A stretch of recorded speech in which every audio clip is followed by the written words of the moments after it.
right, we are getting ready to go out on winter break, and we always begin to think about New Year's resolutions just to get us started with the new year. So I know I'm always looking to be a little cleaner and to get my life organized. So what better topic to talk about than organizing your Google Drive today? So welcome to the Innovation Squadcast. I'm Lindy Valachek.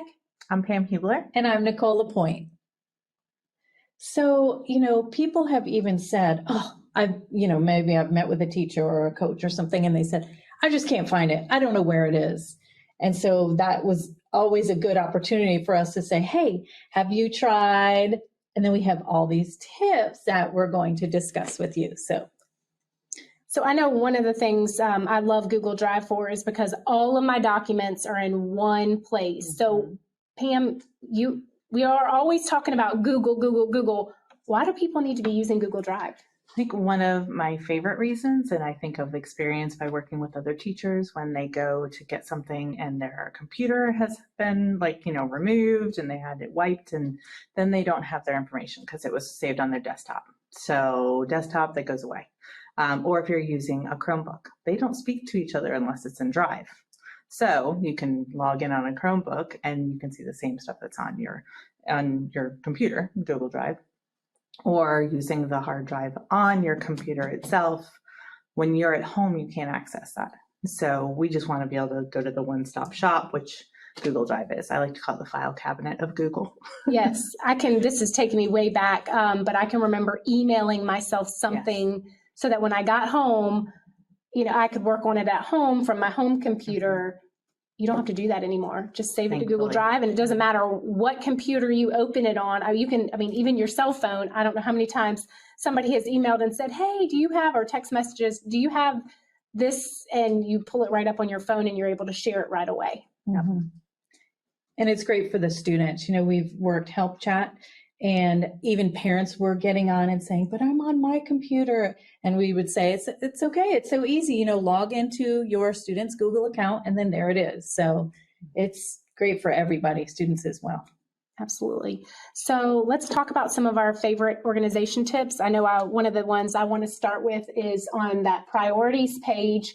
When you open up Google Drive, and if you do not have if you do not have the priorities page in your Google Drive, if you click on that gear icon inside of Google Drive and then go into settings, that priority page is an option towards the bottom, making that your default. So that if you don't see that priorities page, that's how you can make it your default. And that's how I always go into my Google Drive, just because the most recent documents are sitting right there for me. And I love that, Google knows what I'm using at what time of day, which days of the week, all that fun stuff. I like that too. It kind of knows how to help organize you. Absolutely. And the workspace. I love the workspace area because that's one that you can personalize, and that changes from year to year. So if I don't need to use social media on my priority page, you can actually click on the three dots and you can always remove that. And it doesn't take anything out of your drive. It just keeps it off that list on the front. Yeah, that's like a great, Post-it note area for me. If I'm working with a school on something, I'll start my priority or my workspace right there.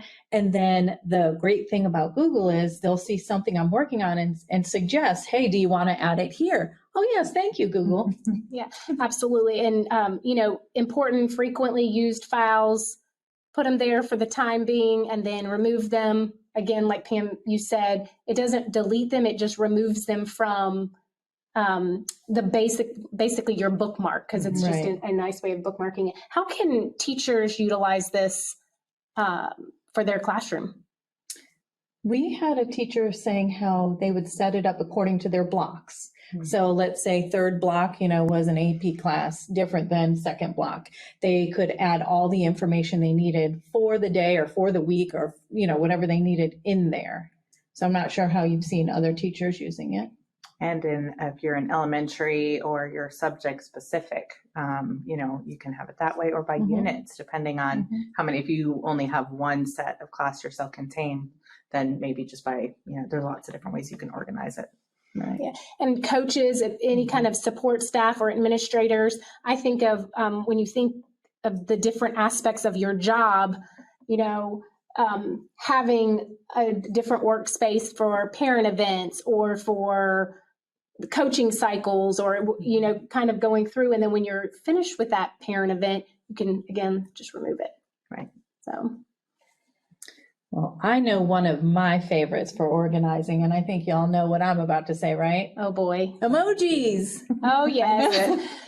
And they're always sunshine and rainbows. It helps me locate something easier in my drive. So I like to go in and if you could see Lindy's first one, 3D printing, there's a little 3D printer. So when you click on it to rename it, you can just add your emoji in there. And it helps me sometimes organize. I know, you know, the light bulb, we all know we have our innovation summit labeled with a light bulb. So it's so easy to automatically go there. It helps my brain at least. And it's cute.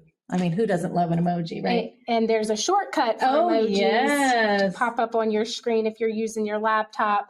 It's the window button and then the period, and that will pop them up. And then there's also one for Chromebooks. Yes. So I use that all the time. Yep. I use emojicopy.com. That's another one I use all the time just because there's lots of options. Right. And that one's not blocked for us, so you can get to that from school.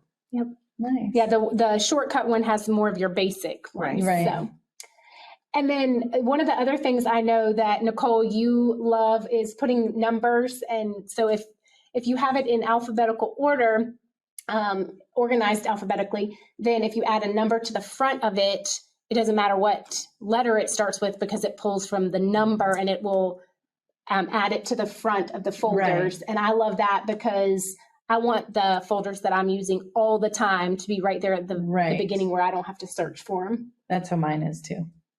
Also, the symbols do the same thing, where if you just put a symbol, whether it's a little asterisk sign or whatever, that will do the same thing and put it at the top. Okay. Nicole. Oh, yeah. Don't you want to make it pretty too? Yeah. You know, you're looking at it and you see, even when I look at mine, I say, oh gosh, I have to fix that one. The folders, you can change colors. So maybe it's, you know, Schoology, we picked blue because Schoology is a blue color. But if you just have, so the mint one, you went to change color. Yep. And then you chose your color, however you want. There you go. Click on it. And then for Innovative Learning Coordinator, she knows that whenever she's searching for it, she can look for the mint color folder. So, and then you can also change font if you want, if you just want it to stand out. That doesn't really do any like organizing part. It just makes it kind of stand out. And we'll put all those like short little videos in the show notes so that if you're listening, then you can go to our show notes. If you're watching, then you can see it on our screen, but then also see the shortened versions of the videos there. And when you're talking about at the end of a school year or even at a break, sometimes I'll go through and take a folder and drag it into one of my others. So that way it, you know, if you have all your folders on the top and there's too many before you get to other items, sometimes it makes it a little bit cleaner looking. So if you click on the first folder or file and then hold the shift button down and then click on the last folder with the shift button, then you can drag and drop them in to one folder if you want. And that way you're not having to pick one specific.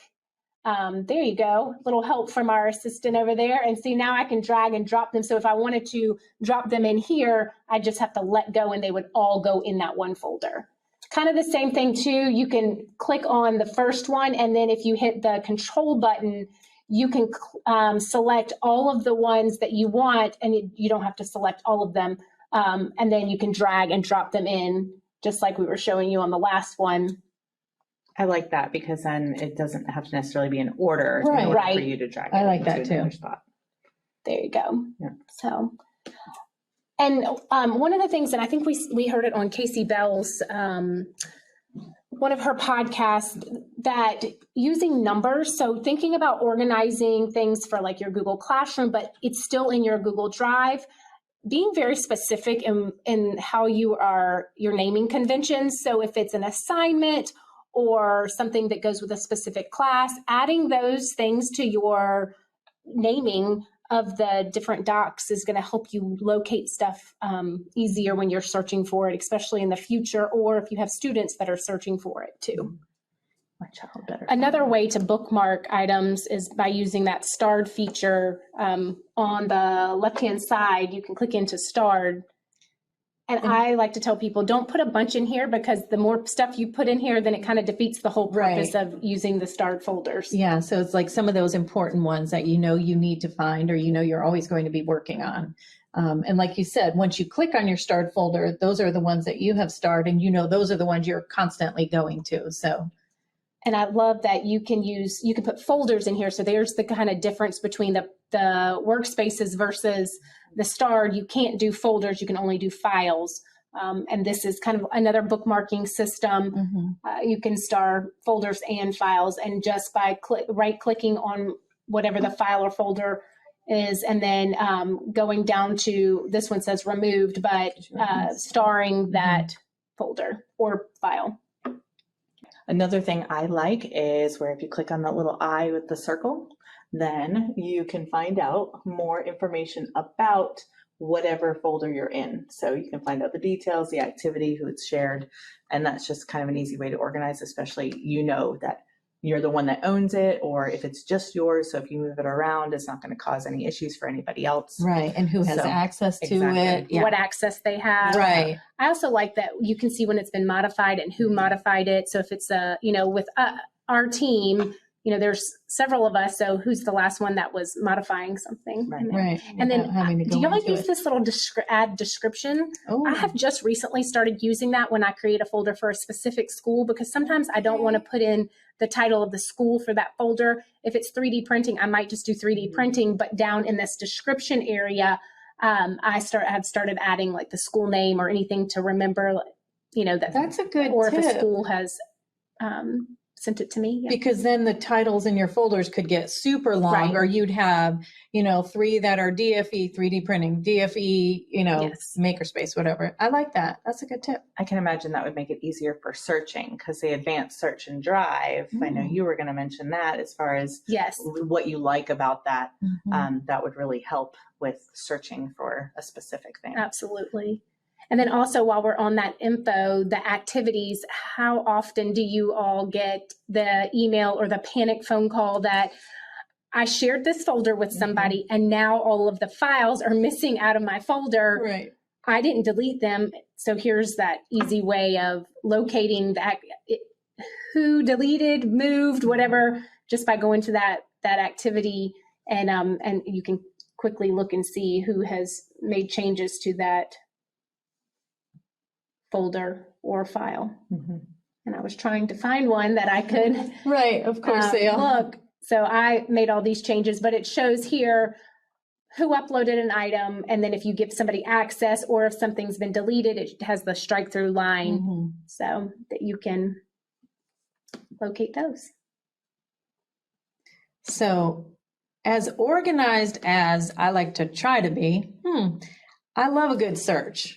Oh, yeah. I mean, not just for Google, but in my drive. Sometimes I'm like, I don't remember which folder I put that in. Let me just go to search.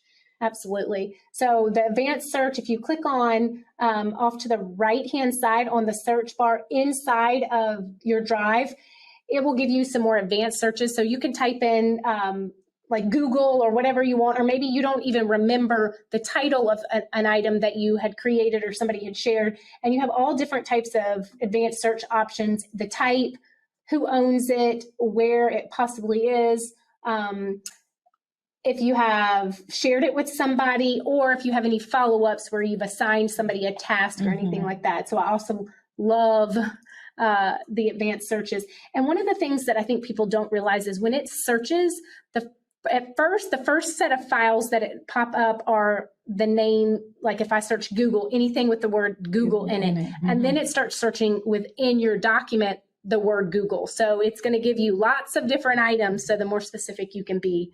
So you want to actually hit enter. So yes. that you can see all so of you them. can get the other choices. And then from there, if you are trying to organize your drive, then you can click on the certain items or whatever and put them in a folder, however you need to organize it, whatever your search was for. Right. Yeah.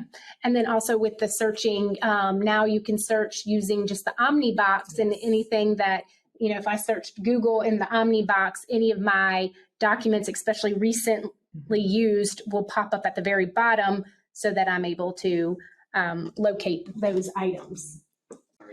And so right there down at the bottom, you can click right there on cleaning up your Google Drive, and it even shows that I already have that tab open. So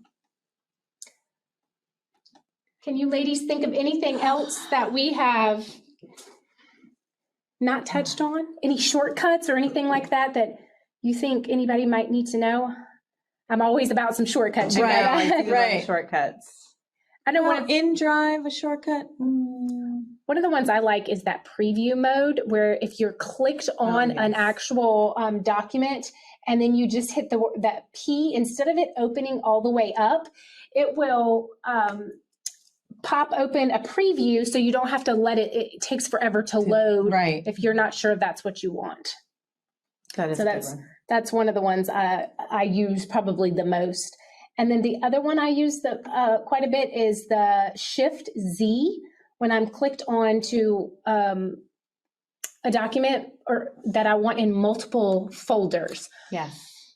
So it's kind of like you want to copy. I go back to old school filing cabinets. This worked for this unit and for a unit in 2 months, but I want it in both places so I remember to utilize that document. And then you can pick wherever you want in your drive, and it doesn't move it, and it doesn't make a copy of it. It just puts it in that other folder. So it's a shortcut basically in another folder. It's like having a photocopy. Yep. You get one and you get one. So all these tips, I know that there have to be a whole bunch of other tips from all these fabulous BCSD educators. So what if they have a tip to share? So we would love to hear your tips. If you will leave us a message on our Anchor app or on our social media, and we'll be happy to share your tips and tricks for organizing your Google Drive on our next podcast. What if I'm really shy? Well, that's obviously not me. And I don't want to have my voice on the message. So you can always email your ILC and we'll be happy to share it for you. All right. I want to give a shout out to Chris Nessie. We got to do a Google Meet with him a couple weeks ago, and he's the host of House of Ed Tech podcast, and he's on Twitter at Mr. Nessie, which is MRNESI, and he told us all kinds of ideas to make our podcast more successful. So we're excited to be utilizing some of those tips from him. And if you are trying a podcast out, definitely want to check out his Twitter page. Yes, he's a great resource. We call him the pod father. Yes. All right. Well, you have a good day. Bye. Happy organizing.